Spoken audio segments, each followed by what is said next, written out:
சாதிவாரி கணக்கெடுப்பு நடத்த முழு அதிகாரம் 100 விழுக்காடு அதிகாரம் இருக்கிறது என்று கலைஞர் அவர்கள் ஆட்சி முதலமைச்சராக இருந்த நேரத்திலே திமுக அரசு அதற்கு தலைமை வழக்கறிஞராக இருந்தவர் மாசிலாமணி வழக்கறிஞர் அவர்கள். இன்று முதலமைச்சர் அவர்கள் எங்களுக்கு அதிகாரம் இல்லை என்று ஒரு பொய்யை மீண்டும் மீண்டும் சொல்லிக் கொண்டிருப்பது எங்களுக்கெல்லாம் இது வேதனையாக இருக்கிறது. எங்களுக்கு அதிகாரம் இல்லை ஒரு பொய்யை சொன்னார். மற்றொரு பொய் பீகார் மாநிலத்தில் எடுத்த ஜாதிவாரி கணக்கெடுப்பு அதை பீகார் உயர்நீதிமன்றம் ரத்து செய்திருக்கிறது என்று மற்றொரு பொய்யை சொல்லியிருக்கின்றார்கள். சென்னையில் ஒரு மாபெரும் ஒரு போராட்டத்தை நடத்த இருக்கின்றோம். சாதிவாரி கணக்கெடுப்பு தமிழக அரசு உடனடியாக அறிவிக்க வேண்டும் என. அதுவும் ஒரு முதலமைச்சர், அவருக்கு என்ன அக்கறை இருக்கணும்? தமிழ்நாட்டில் எந்தெந்த சமுதாயம் பின்தங்கி இருக்கு அப்படின்னு உங்களுக்கு கணக்கெடுப்பு நடத்தினாதான் தெரியும். உங்களுக்கு தெரியாம நீங்க எப்படி இந்த பின்தங்கிய சமுதாயத்தை நீங்க எப்படி முன்னேற்றுவீங்க? தமிழக அரசு ஜாதிவாரி கணக்கெடுப்பு நடத்தி தமிழ்நாட்டில் 69 விழுக்காடு மக்கள், பிற்படுத்தப்பட்ட மக்கள், தாழ்த்தப்பட்ட மக்கள், பழங்குடி மக்கள், மிகவும் பிற்படுத்தப்பட்ட மக்கள் இருக்கிறார்களா என்று எனக்கு ஆதாரம் வேண்டும், டேட்டா வேண்டும், ஓராண்டிற்குள் டேட்டா வேண்டும் என்று உச்சநீதிமன்ற நீதிபதி கப்பாடியா 2010 தீர்ப்பு வழங்கி போயிட்டார். அதன் பிறகு ஓராண்டு காலம் கழித்து அப்போ எடுக்கல. அந்த நேரத்தில் கலைஞர் தான் இருந்தார். அப்போ என்ன பண்ணுவார் ஸ்டாலின்? என்ன பேச போறாரு? என்ன சொல்லுவாரு? இல்லைன்னு தான் சொல்ல போறாரு. அப்போ உச்சநீதிமன்றம் என்ன தீர்ப்பு வழங்குவாங்க, கொடுப்பாங்க? முதல்ல திமுக ஆட்சி அடுத்த நாள் போயிடும். ஏன்னா நாங்களாம் சும்மா இருக்க மாட்டோம், மேடையில் இருக்கலாம் சும்மா இருக்க மாட்டோம். தமிழ்நாடு கலவர பூமியா மாறும். இது எங்களுடைய உரிமையா? பிறகு என்னையா நாடகம் நடத்துறீங்க நீங்க? அதிகாரம் இல்லை. என்ன அதிகாரம் இல்லை உங்களுக்கு? தூங்குற போன்று நடித்து கொண்டிருக்கின்ற ஸ்டாலின் முதலமைச்சர் அவர்களை தட்டி தட்டி பார்த்துட்டு இருக்கிறோம். தேவைப்பட்ட பலமா தட்டுறதுக்கு நாங்க தயாரா இருக்கிறோம். பிறகு எழுந்துக்கணும்னா வேற எப்படி பண்ண முடியும்? தமிழ்நாட்டிலே சாதிவாரி கணக்கெடுப்பு நடத்த வேண்டும் என்று வலியுறுத்தினார்கள். வழக்கறிஞர் மாசிலாமணி அவர்கள் சட்ட ரீதியாக பேசினார்கள். அசோக் வர்தன் ஷெட்டி அவர்கள் நிர்வாக ரீதியாக பேசினார்கள். இது தேவைகள் அவசியம் என்று.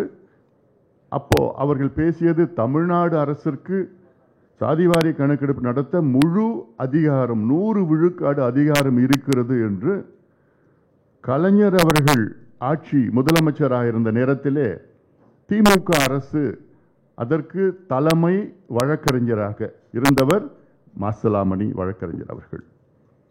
இவ்வளோ கடந்தும் இன்று முதலமைச்சர் அவர்கள் எங்களுக்கு அதிகாரம் இல்லை என்று ஒரு பொய்யை மீண்டும் மீண்டும் சொல்லிக் கொண்டிருப்பது எங்களுக்கெல்லாம் இது வேதனையாக இருக்கிறது.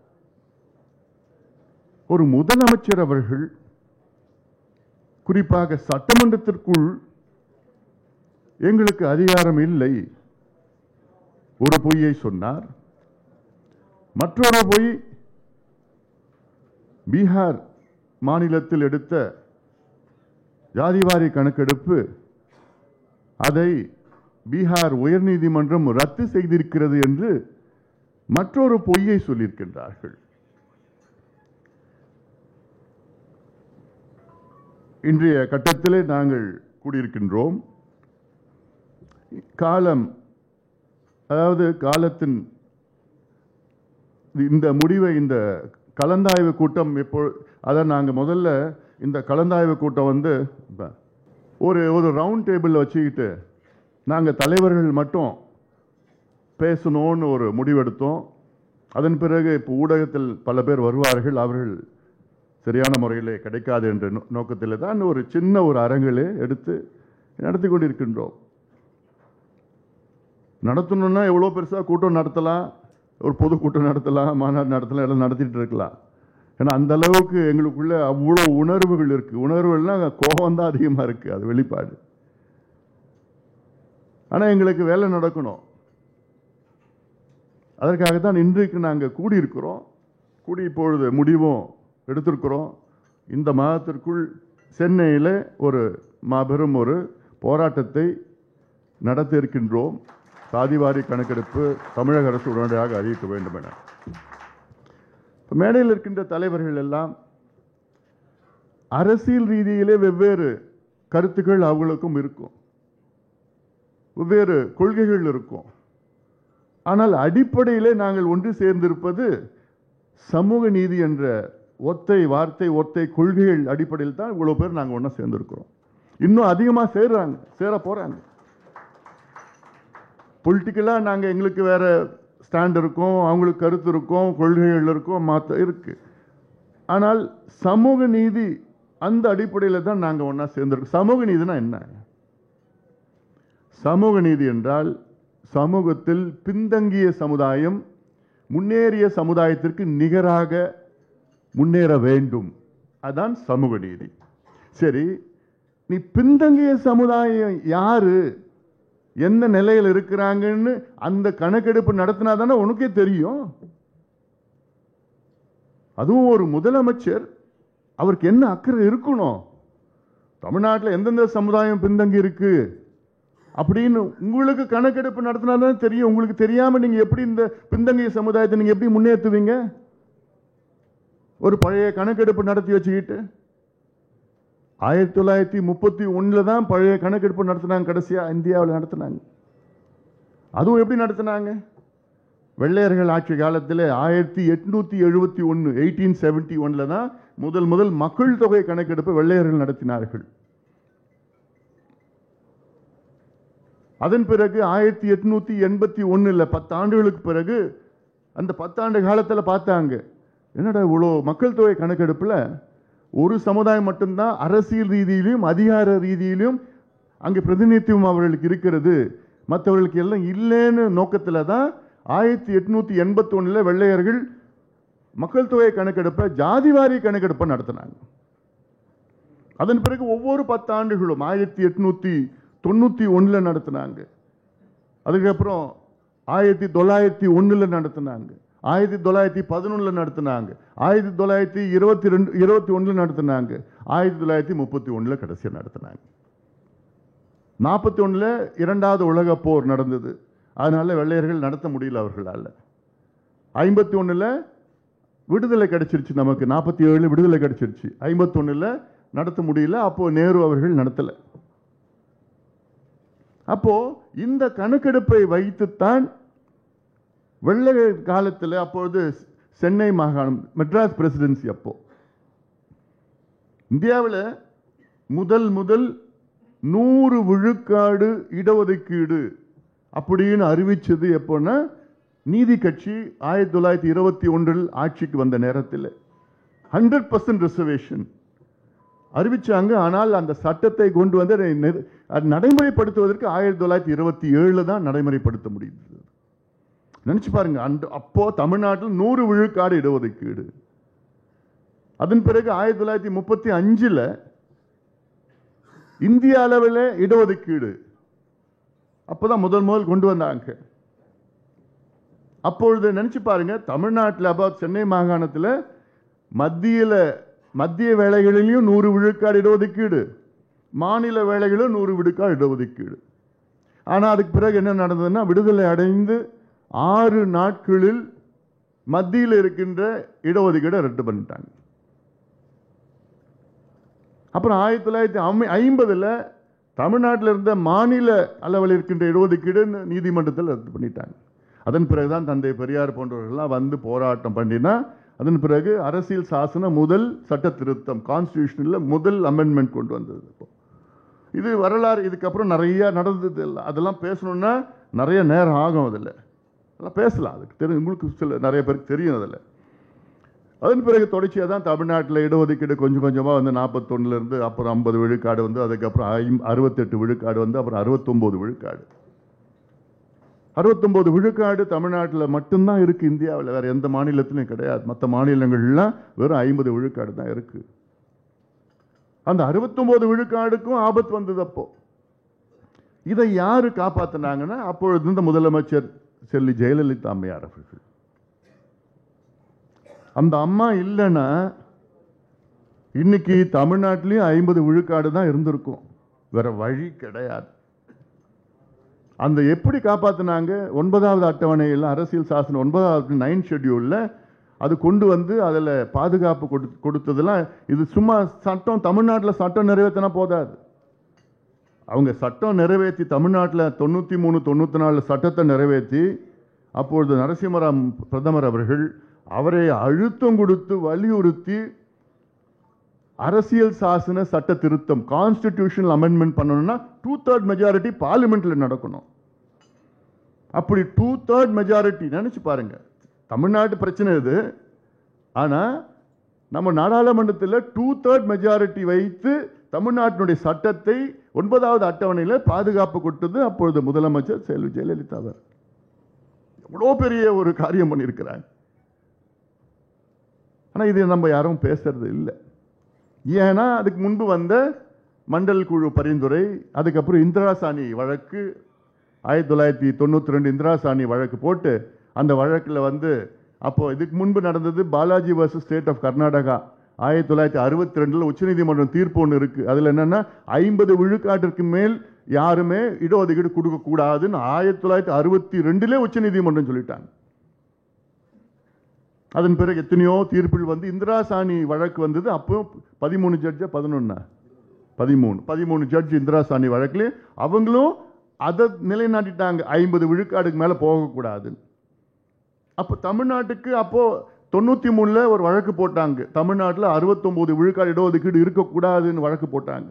அந்த வழக்கு அதற்கு ஏற்ப தான் இந்த சட்டத்தை ஜெயலலிதா அவர்கள் கொண்டு வந்தார்கள். அதன் பிறகு 2010 உச்சநீதிமன்றம் தலைமை நீதிபதி கபாடியான்னு நினைக்கிறார்.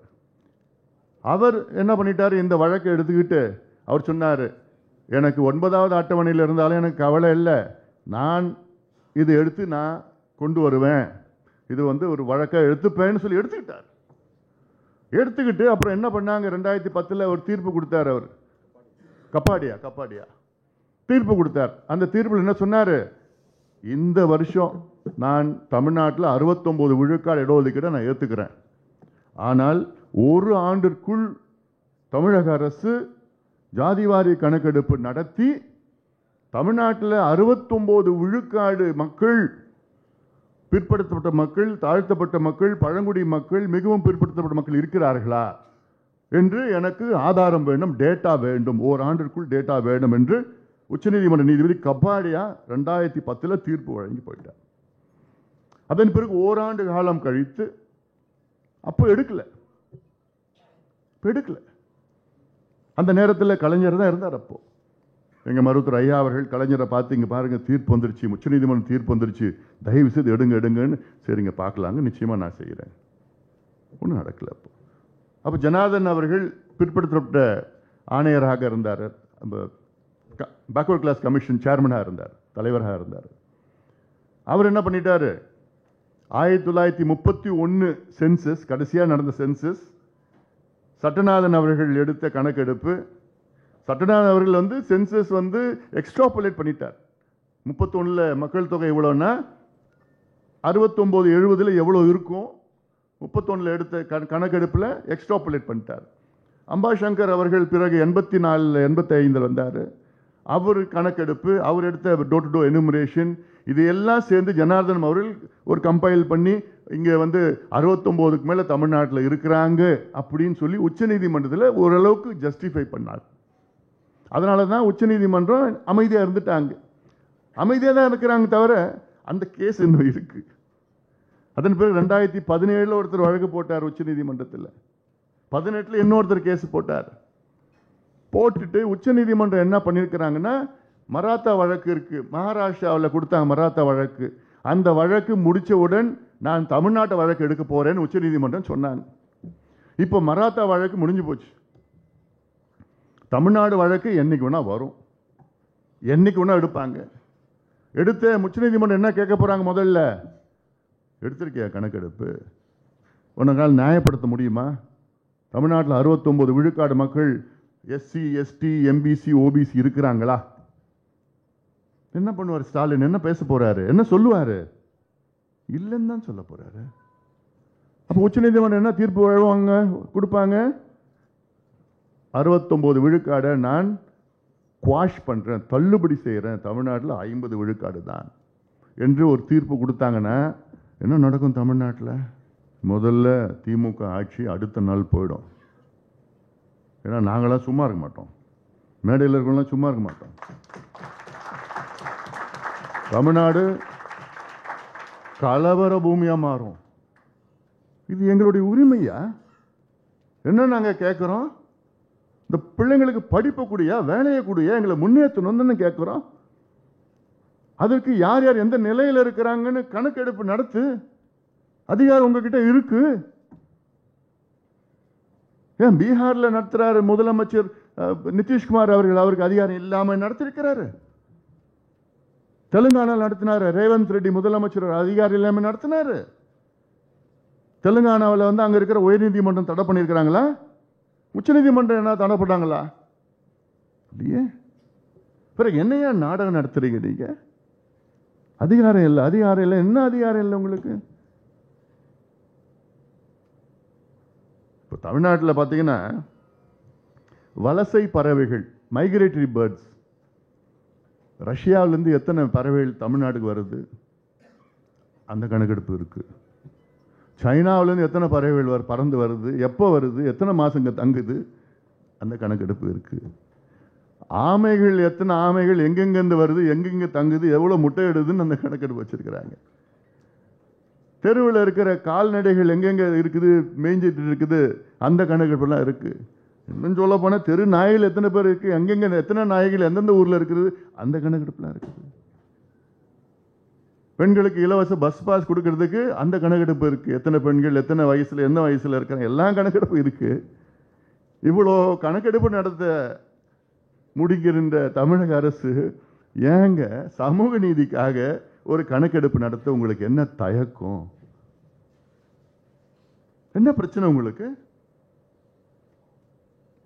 தூங்குறவங்களை எழுப்பலாம், தூங்குற போன்ற நடிப்பவர்களை எழுப்ப முடியாது.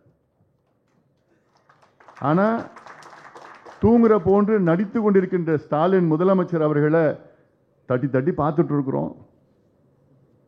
தேவைப்பட்ட பலமா தட்டுறதுக்கு நாங்க தயாரா இருக்கிறோம். பிறகு எழுந்திருக்கிறதுனா வேற எப்படி பண்ண முடியும்? அதுக்காக தான் இப்ப மேடையில் இருக்கவங்க எல்லாம் சொல்றாங்க, கொடுங்க, வாங்க, சொல்லுங்க, அறிவிங்க, பார்த்துப்போம். வேணா எங்களுக்கு வரலாறு இருக்கு, போராட்டம்னா எங்களுக்கு பெரிய வரலாறு இருக்கு. ஆனாலும் நாங்க கேட்கிறோம், உங்களை உங்க கடமையை செய்யுங்கன்னு கேட்கிறோம். எத்தனையோ சமுதாயத்திற்கு பிரதிநிதித்துவம் கிடையாது. உதாரணம் மீனவர் சமுதாயத்தில், இது மாதிரி எத்தனையோ சமுதாயம், நான் பேசிக்கிட்டே போலாம். நான் மலைக்குறவர்கள் எத்தனை பேர் இருக்கிறாங்க, அவங்க யாராவது ஒருத்தர் அரசு வேலையில் இருக்கிறாங்களா, ஏதோ படிச்சிருக்கிறாங்களா, ஏதோ காலேஜ் போயிருக்காங்களா? எப்படி நீங்க கண்டுபிடிப்பீங்க? ஆய்வு நடத்தினா தானே கண்டுபிடிக்க முடியும். அது கூட நான் நடத்த மாட்டேன். அது மத்திய அரசு நடத்தணும்னா என்னையா மோசடி? இது என்னையா மோசடி? அது முதலமைச்சர் சட்டமன்றத்தில் பேசுறாரு. சரி, முதலமைச்சருக்கு தான் தெரியல வச்சுக்கீங்களா, ஐஏஎஸ் அதிகாரி கூட தெரியாது. பீகார்ல நடத்தின ஜாதிவாரி கணக்கெடுப்பு, பீகார் உயர் நீதிமன்றம் அதை ரத்து செய்யவில்லை. பீகார் உயர் நீதிமன்றம் ரத்து செய்தது என்ன, அது தள்ளுபடி ஸ்டே பண்ணது என்னன்னா, கணக்கெடுப்பு நடத்தி அதுல இடஒதுக்கீடை அதிகப்படுத்தினார்கள். அந்த முறை தப்புன்னு சொன்னாங்க. இடஒதுக்கீடு அதிகப்படுத்துறது தப்பு கிடையாது, அது செய்த முறை தப்புன்னு தான் சொன்னாங்க, தவிர கணக்கெடுப்பு தப்புன்னு சொல்லவே இல்லை.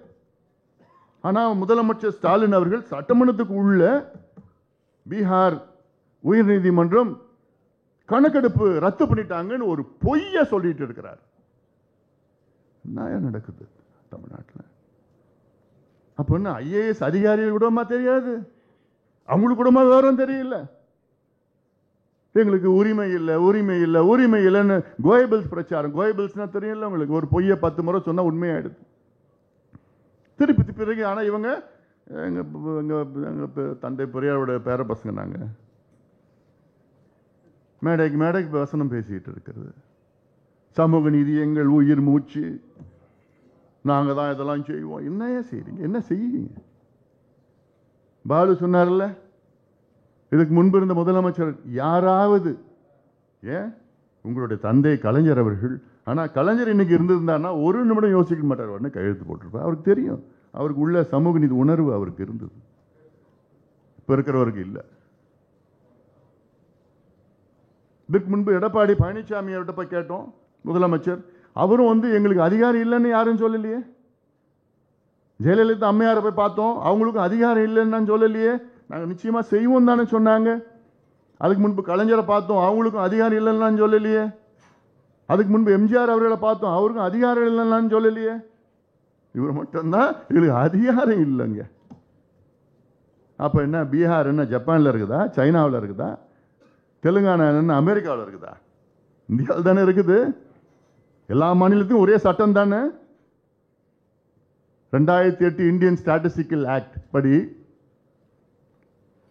மத்திய அரசு கணக்கெடுப்பு நடத்தலாம், மாநில அரசு நடத்தலாம். உள்ளாட்சி பிரதிநிதிகள், உள்ளாட்சி பிரதிநிதிகள்னா யாரு? டிஸ்ட்ரிக்ட் சேர்மன் மட்டும் கிடையாது, ஒன்றிய சேர்மன் மட்டும் கிடையாது, பஞ்சாயத்து தலைவர் நடத்தலாம். பஞ்சாயத்து தலைவருக்கு அதிகாரம் இருக்குது, ஆனா நமக்கு தமிழ்நாடு முதலமைச்சருக்கு அதிகாரம் இல்லையா? என்னையா இது? யாரையா ஏமாத்துறீங்க? இன்னைக்கு பஞ்சாயத்து தலைவர் நினைச்சாங்கன்னா, இந்தியன் ஸ்டாட்டிஸ்டிக்கல் ஆக்ட் 2008 படி என் பஞ்சாயத்தில் எத்தனை வீடு இருக்கு, அந்த வீட்டில் எத்தனை கழிப்பறைகள் இருக்கு, அந்த வீடு கல் வீடா குடிசை வீடா, அந்த வீட்டில் இருக்கவங்க எத்தனை பேர் படிச்சிருக்கிறாங்க, என்ன படிப்பு படிச்சிருக்கிறாங்க, அரசு வேலைக்கு போயிருக்கிறாங்களா, அவங்க பைக் வச்சிருக்கிறாங்களா, இல்லை நிலம் எவ்வளோ வச்சிருக்கிறாங்க, இதெல்லாம் கணக்கெடுக்கிறதுக்கு பஞ்சாயத்து தலைவருக்கு அதிகாரம் இருக்கிறது. ஆனா நம்ம முதலமைச்சர் மட்டும்தான் கிடையாது.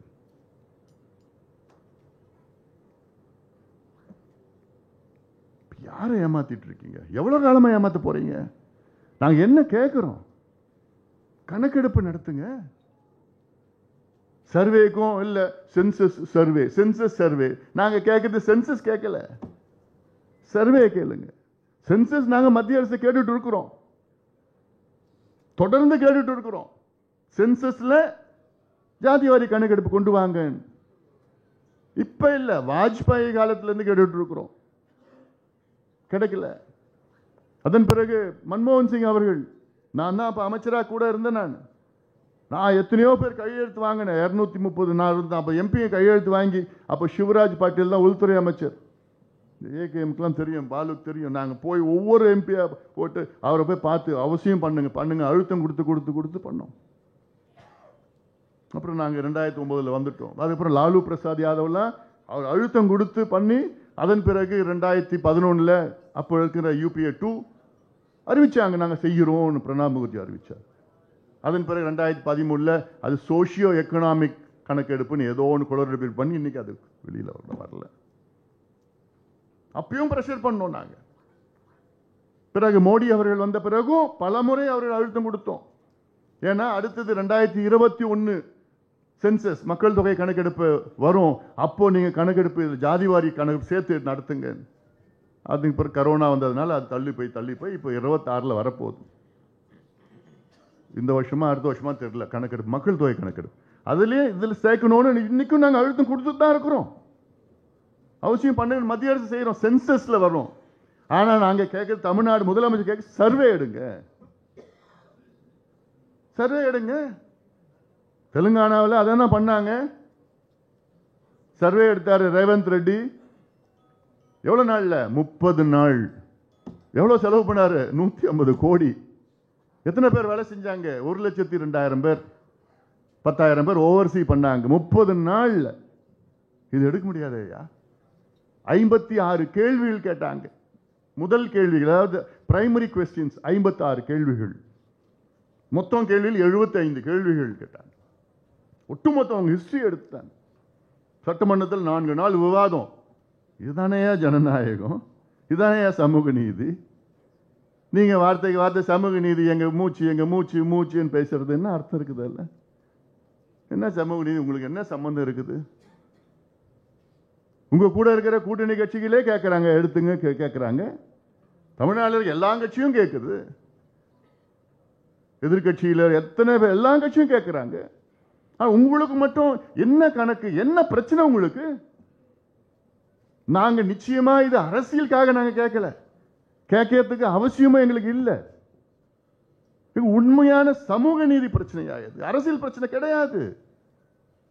அரசியல் வரும், தேர்தல் வரும், அது வரும், கூட்டணி ஏதோ வரும், வந்துட்டு போகும் அது. ஆனா இந்த அடிப்படை சமூக நீதி முதல்ல பார்த்து நான் சொல்றது 69 விழுக்காடு இடஒதுக்கீட்டை காப்பாற்றணும். அடுத்தது எந்தெந்த சமுதாயம் இருக்கு, எங்க என்ன இருக்குது, நிலையில இருக்கு. சில சமுதாயத்தில் பாத்தீங்கன்னா ஒரே ஒரு IAS IPS அதிகாரி கூட கிடையாது, ஒரு IAS IPS கூட கிடையாது. அப்போ என்ன சமூக நீதி கிடைக்குது?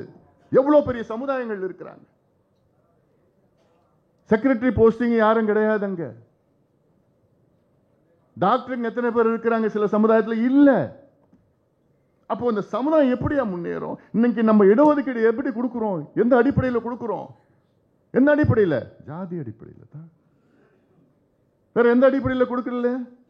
இந்தியா முழுவதும் எல்லா மாநிலத்திலையும் ஜாதி அடிப்படையில் தான் நம்ம இடஒதுக்கீடு கொடுக்கிறோம். ஏன்? அரசியல் சாசனம் 15(4) ஆர்டிகிள் 15(4) ஆஃப் த கான்ஸ்டிடியூஷன் தெளிவா சொல்றாங்க. நம் முன்னோர்கள் கான்ஸ்டிடியூஷன் அமைச்ச நம் முன்னோர்கள் ஆர்டிகிள் 15 அது முழுக்க என்ன சொல்லுதுன்னா நமக்கு ஈக்குவாலிட்டின்னு சொல்லுது. அப்போ ஆர்டிகிள் 15(4) என்ன சொல்லுதுன்னா socially and educationally backward communities. பேக்வர்ட்னா எல்லாமே சேர்த்து தான், அது SC ST பேக்வர்ட் OBC எல்லாம் சேர்த்து தான் backward. Socially and educationally backward கம்யூனிட்டிஸ்க்கு கவர்மெண்ட் அவங்க சொல்லி ஸ்டேட்னு சொன்னா கவர்மெண்ட் தான். அப்போ கவர்மெண்ட் அஃபர்மேட்டிவ் ஆக்ஷன் கொடுக்கணும். அஃபர்மேட்டிவ் ஆக்ஷன்னா என்ன? இடஒதுக்கீடு, சமூக நலத்திட்டங்கள். இடஒதுக்கீடு மட்டும் கிடையாது அஃபர்மேட்டிவ்னா, சமூக நலத்திட்டங்கள். இப்போ நீங்க கணக்கெடுப்பு நடத்தி பீகார்ல கணக்கெடுப்பு நடத்தினாங்க. அந்த கணக்கெடுப்புல பார்த்தாங்க 2,30,000 குடும்பங்கள், 60,000 30,000 தெரியல, 2 லட்சத்தி சில குடும்பங்கள் மாதம் 6,000 ரூபாய்க்கு வருமானத்துக்கு கீழ் அவங்களுக்கு வருமானம் வருது. 6,000 ரூபாய்க்கு கீழே உள்ள குடும்பங்கள் 2 லட்சத்துக்கு மேல குடும்பங்கள் இருக்கு. அப்ப அந்த 2,30,000 குடும்பங்களுக்கு அங்க முதலமைச்சர் என்ன பண்ணிருக்கிறாரு? கூடுதலா அந்த குடும்பத்திற்கு ஆண்டு ஒரு மாதம் ஒரு 10,000 ரூபாய் கொடுக்கலாம். அதுல யார் படிக்கலையோ படிப்பு, இதெல்லாம் நலத்திட்டங்கள், அஃபர்மேட்டிவ் ஆக்ஷன். இதுதான் நம்ம அரசியல் சாசனம் சொல்லுது. ஆனா இங்க முதலமைச்சர் அவரு இந்த கணக்கெடுப்பு நடத்த இவ்வளவு சீட்டு கேட்பாங்க இவங்க.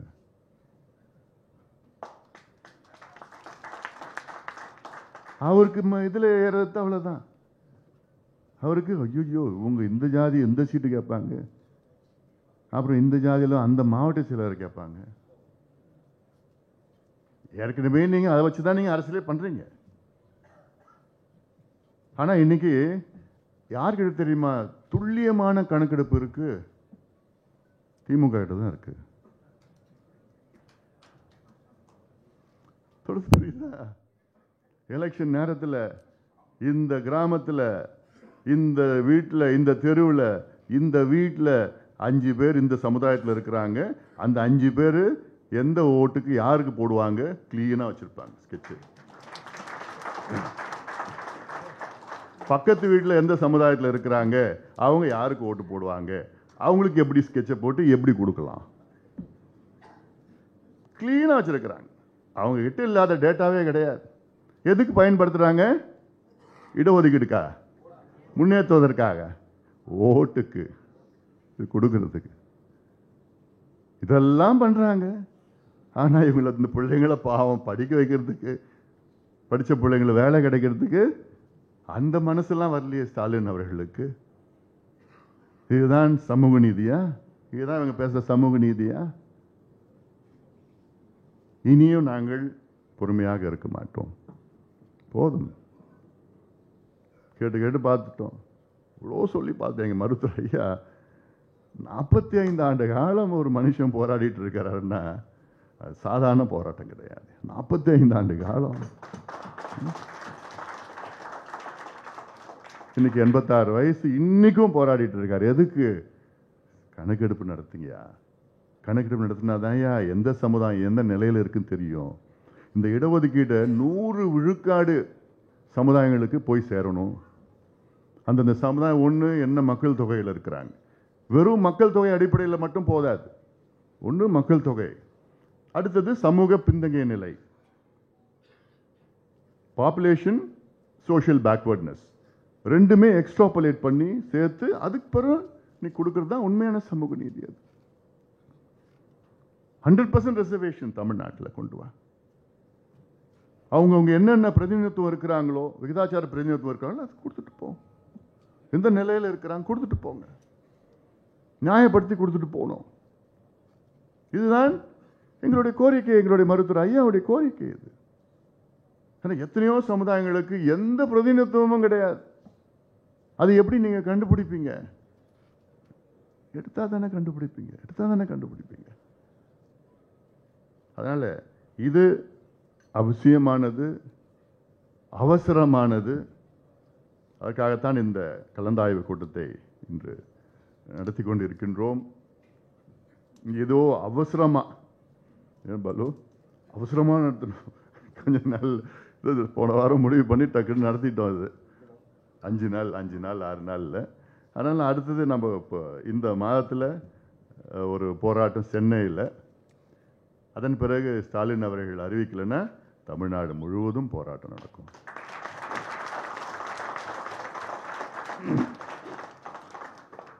தமிழ்நாடு முழுவதும் நடத்துவோம். ஏன்னா எல்லா தமிழ்நாட்டில் உள்ள எல்லா கட்சியும் இது வேணும்னு சொல்றாங்க, நடத்தணும்னு சொல்றாங்க. முதலமைச்சருக்கு அதிகாரம் இருக்குன்னு சொல்றாங்க.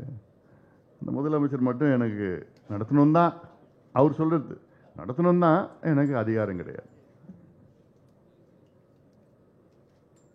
அதாவது ஒரு தைரியமான முதலமைச்சர் என்ன செய்வார் தெரியுமா?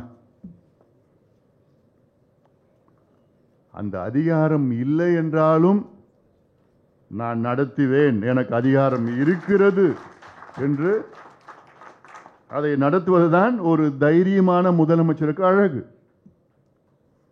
எல்லாத்துக்கும் நீங்க மத்திய அரசு எங்க உரிமைகளை பறிச்சுக்கிறாங்க, மத்திய அரசு எங்க உரிமைகளை பறிச்சுக்கிறாங்க நீங்க சொல்றீங்க இல்ல. இப்ப நம்ம உரிமைகளை இவரே மத்திய அரசு கொடுத்துட்டு இருக்கிறாரு. என்ன இது? டபுள் கேம், இது டபுள் ஸ்டாண்டர்ட். இது அது நடத்துங்க.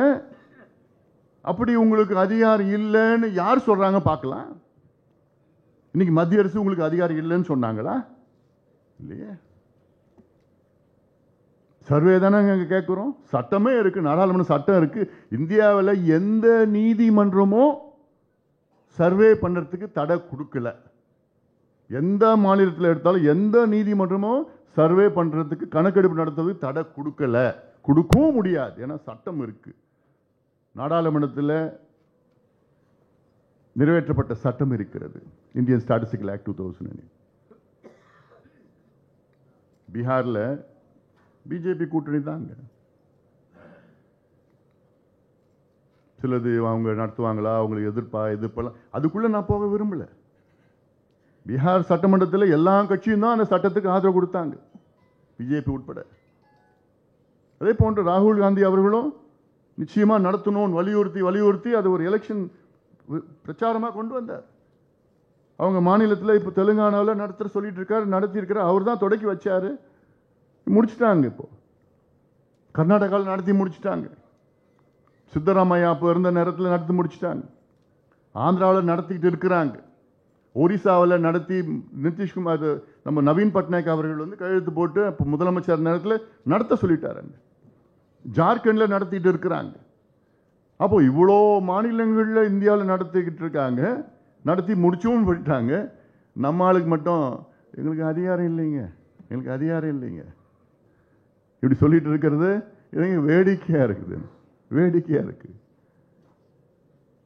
அதனால இதை நாம் எல்லோரும் ஒன்று சேர்ந்து, தமிழ் சமுதாயம் ஒன்று சேர்ந்து இது நம்முடைய சமூக நீதிக்காக, பின்தங்கிய சமுதாயங்கள் முன்னேற வேண்டும் என்ற நோக்கத்திற்காக நாம் இதை அவசியம் செய்ய வேண்டும். இந்த கணக்கெடுப்பு நடத்தினா அங்க பாருங்க, இன்னைக்கு தமிழ்நாட்டில் பட்டியலினத்தை சார்ந்தவர்கள் அவர்களுக்கு 18 விழுக்காடு இடஒதுக்கீடு,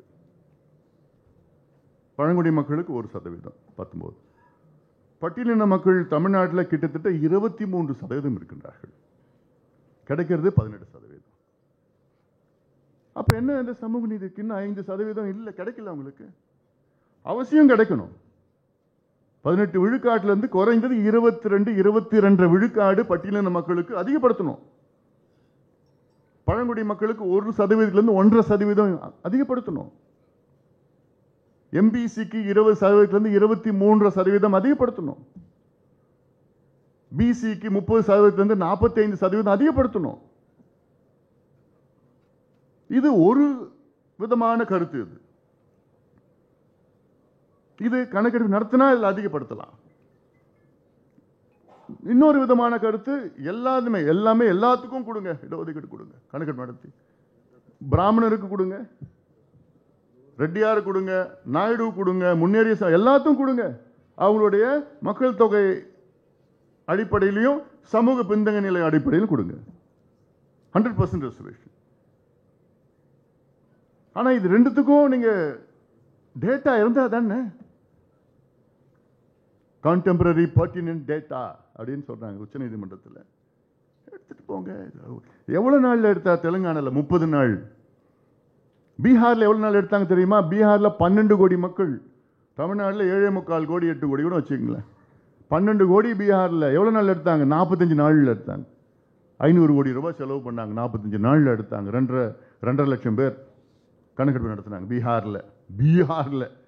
தமிழ்நாட்டில் டக்குன்னு எவ்வளோ முன்னேறி இருக்கிற மாநிலம் தமிழ்நாடு, அதை நடத்திட்டு போகிறது எவ்வளோ ஆகுது. அதனால இதை முதலமைச்சர் அவர்கள் இது ஏதோ மறுபடியும் எங்களுக்கு அதிகாரம் இல்லைன்னு இந்த பொய்யை சொல்ல வேண்டாம். உங்களுக்கு அழகு கிடையாது, உங்கள் பொறுப்புக்கு உங்கள் பதவிக்கு அழகு கிடையாது. அதிகாரம் இல்லைன்னு தயவு செய்து சொல்லாதீங்க, அதை நிறுத்திக்கங்க. உண்மையிலேயே இந்த சமூக நீதிக்காக, ஏன்னா நீங்கள் உங்கள் கட்சியினுடைய பாரம்பரியம்லாம் இருக்கு. அந்த பெரியார் அவர்கள், பிறகு திராவிட கழகமாக, பிறகு திராவிட முன்னேற்ற கழகம், அண்ணா அவர்கள், கலைஞர் அவர்கள்லாம் பாரம்பரியம் இருக்கு. அவர்களெல்லாம் உண்மையாக சமூக நீதிக்காக உழைத்தவர்கள். அந்த பாரம்பரியத்தில் வந்த முதலமைச்சர் ஸ்டாலின் அவர்களே, வரலாறு உங்களை தவறாக பேசும், வரலாறு உங்களை தவறாக பேசும், அதை தவிர்த்து கொள்ளுங்கள்.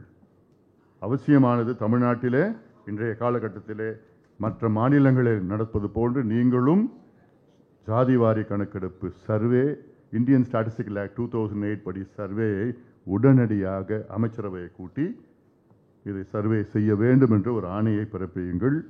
ஒரு மாதத்திலே கணக்கெடுப்பு நடத்தி பிறகு வேறு என்னென்ன அடுத்த கட்டத்தில் என்ன செய்யலாம் என்று சட்டமன்றத்திலே விவாதம் நடத்த வேண்டும் என முதலமைச்சர் அவர்களை இந்த கூட்டத்தின் மூலமாக நாங்கள் கேட்கின்றோம். ஒரு ஆழமான முக்கியமான ஒரு கோரிக்கையாக நாங்கள் வைக்கின்றோம்.